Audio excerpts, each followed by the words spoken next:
Hey guys, pag-uusapan lang natin itong Mithayon Run. May mga nagtatanong sa atin na ito kung paano nga ba siya i-withdraw kapag nakapag-earn ka na ng GMTO tokens papunta sa GCash.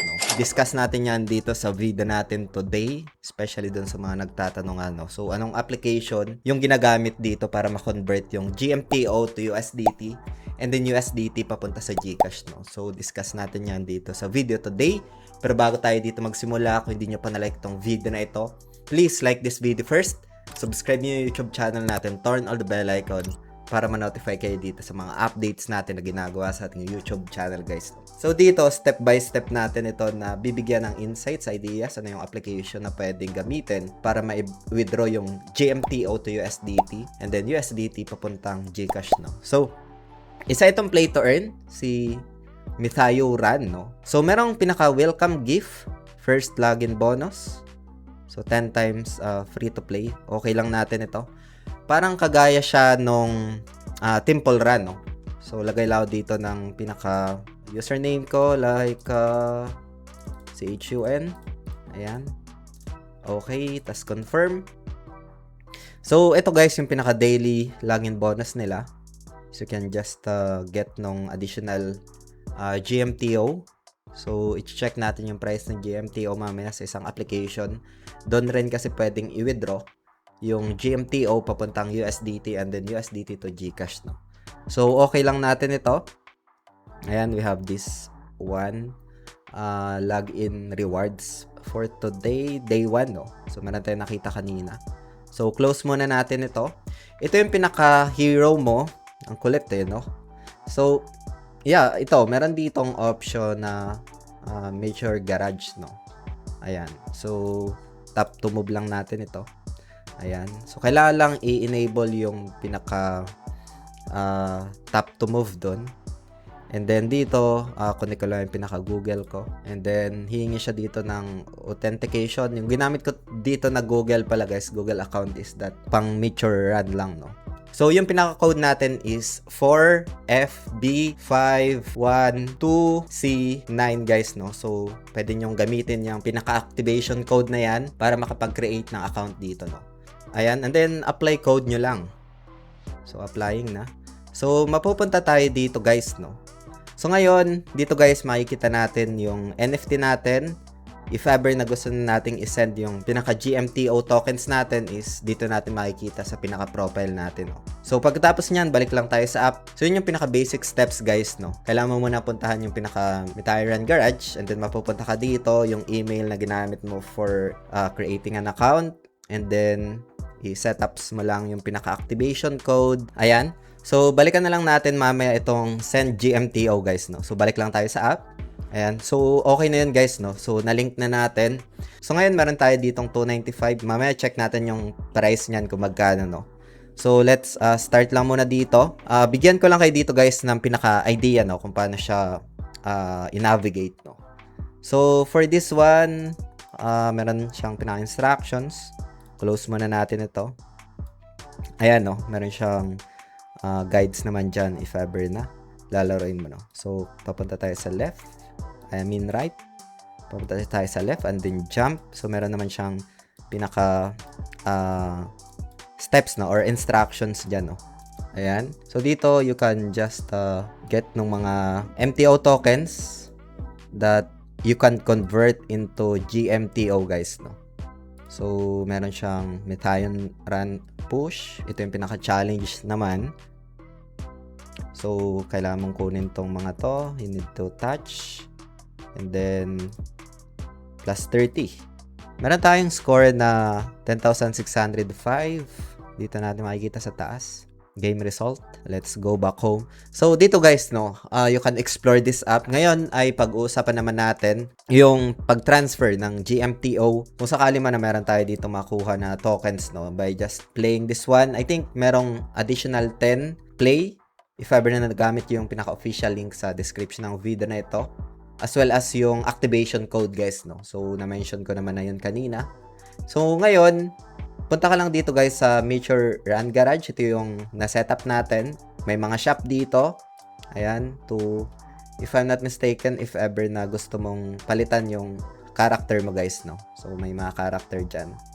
So, let's go back. Hindi pala masyadong kita dito sa pinaka-screen natin. Pero, sa baba guys, ayan. So, merong pinaka-shop, no? Ayan, makikita natin merong shop option dyan. And, sa pag-transfer guys, punta ka lang dito sa Mithayuran Garage. Ito, select mo lang ito. Doon sa kanina. Tapos, tap to move. Ayan. Then, mapupunta tayo dito. So, dito guys, so, para ma-transfer yon, punta ka lang sa Send GMTO. Ayan. Meron tayong 295. And right now, punta tayo doon guys sa isang app na ginagamit para ma-exchange itong GMTO papunta sa USDT and then GCash, no? So, ito yung app na yun guys, no?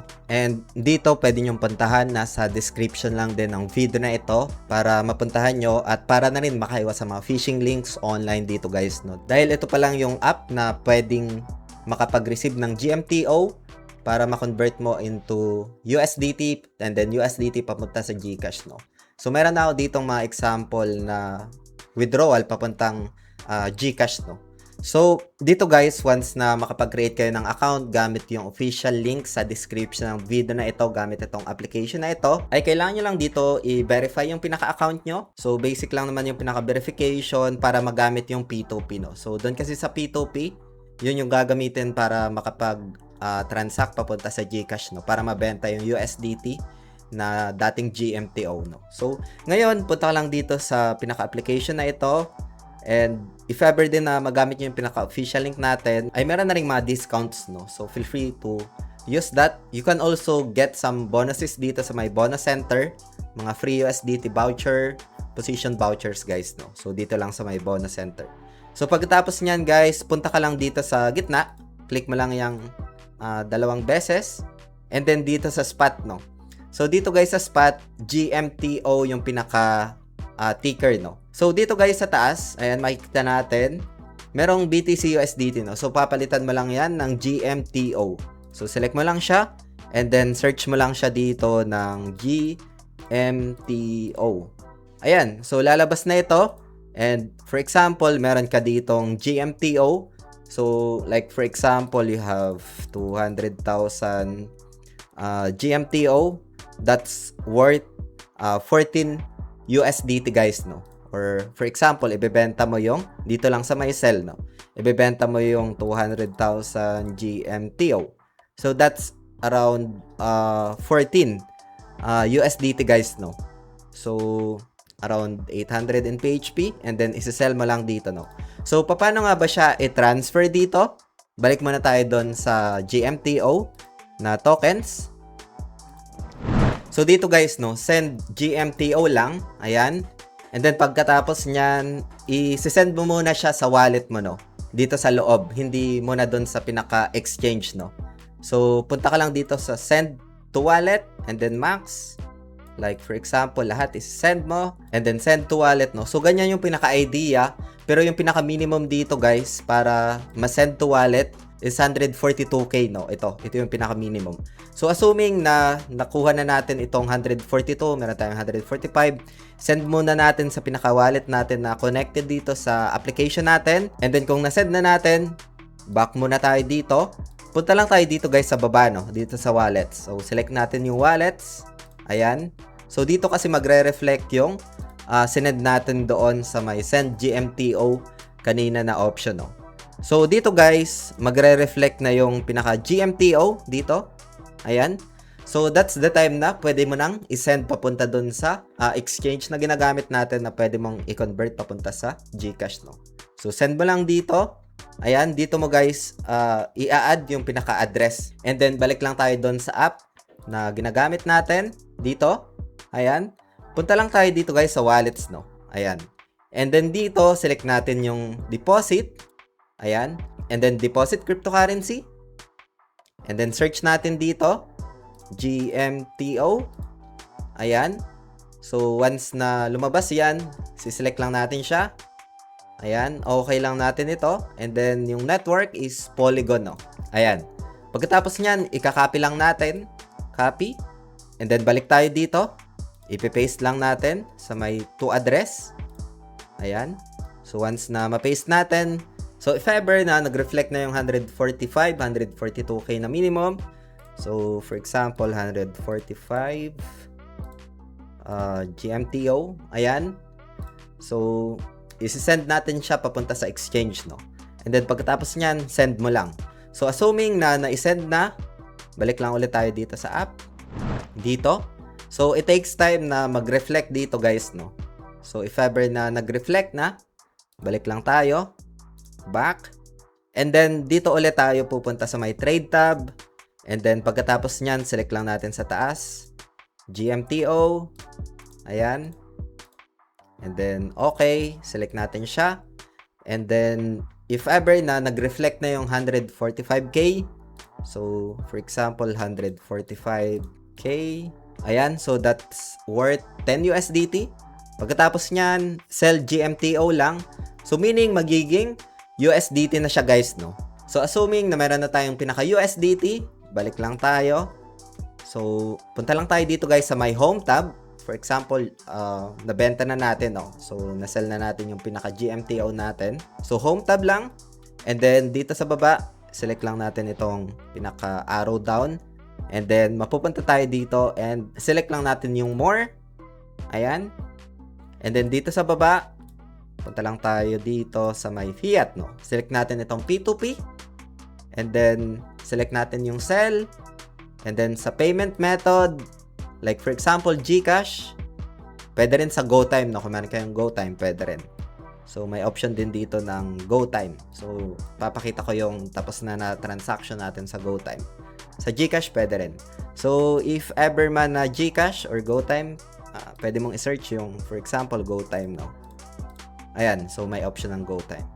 So, sa GCash muna tayo. This is only an example lang. So, done. Confirm. So, dito guys, for example, 10 USDT is around 600 PHP. So, sa amount lang, 600. Ayan. And then, confirm, no?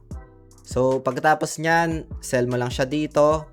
And, assuming na nag-reflect na dito yung pinaka-USDT mo, lagay mo lang yung 10 USDT, for example. Ayan. And then, pagkatapos nyan, sell USDT lang, guys. No? Payment method is GCash. And then, follow mo lang yung pinaka-steps dito. Kasi once na ma-confirm yung transaction, ay dapat i-check mo pa rin sa GCash mo if ever na nag-reflect na yung amount na yun, no? Like 602 USDT.